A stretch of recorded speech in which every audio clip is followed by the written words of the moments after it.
Give Ponytail a call. Also, Mr. Robert Conrad, 800-336-2225 is the calling number. Guys, let's hit the phones. Let's talk to France and our good friend Christophe. Christophe, welcome to your show. Hey, Christophe.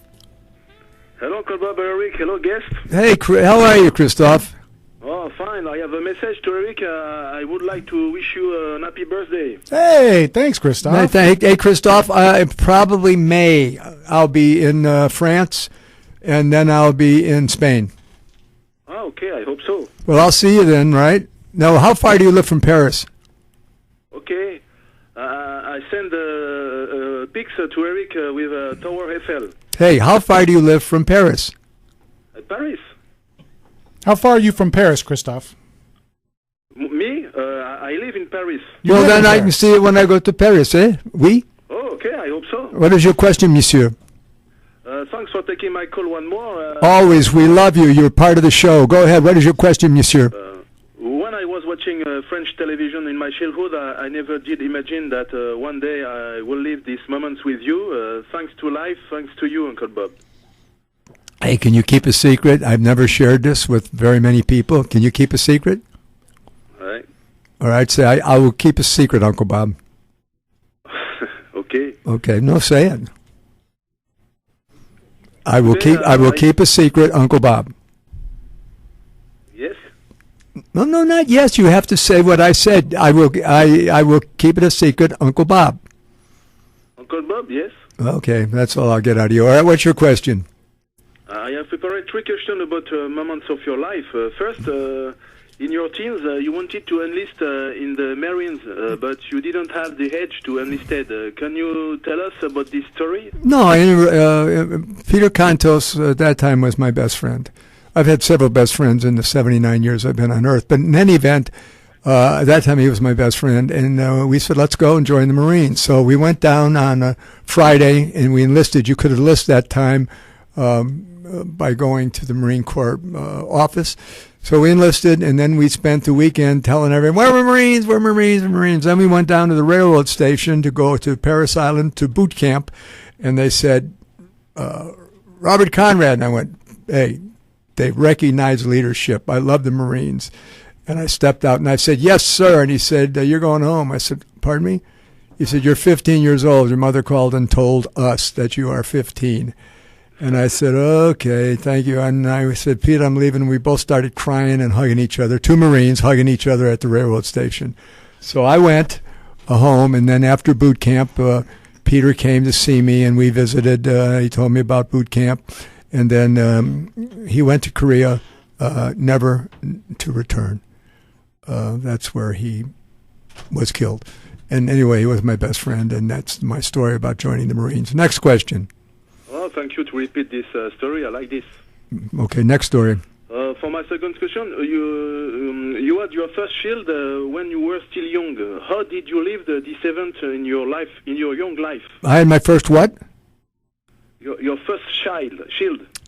Oh, child. Child, yeah. Oh, yeah. Yeah, I was 19 when Joan was born, and, it was kind of, for Chicago, it wasn't such a big deal.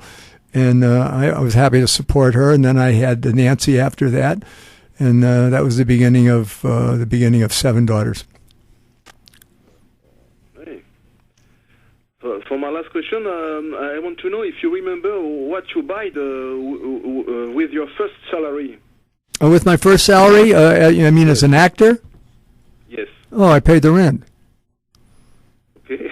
Yeah, it wasn't that much money. I was under contract to Warner's, and they didn't pay us a lot of money. But what they did give us was a gym to work out, a beautiful dressing room, and a training center for acting. So I learned a lot about acting there because I was there. I worked out because I was there, and I had a magnificent dressing room because I was there.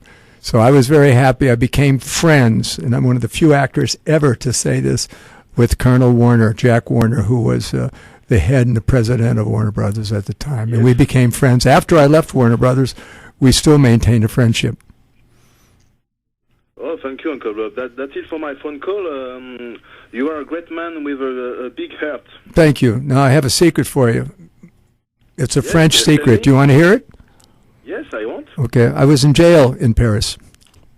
Oh, John. Yes, I was getting on my airplane to go to Madrid, and I was broke, and Robert Wagner was a friend of mine. He was going to send me $250, and I was going to go to New York, and I had an air ticket to New York and also back to Los Angeles.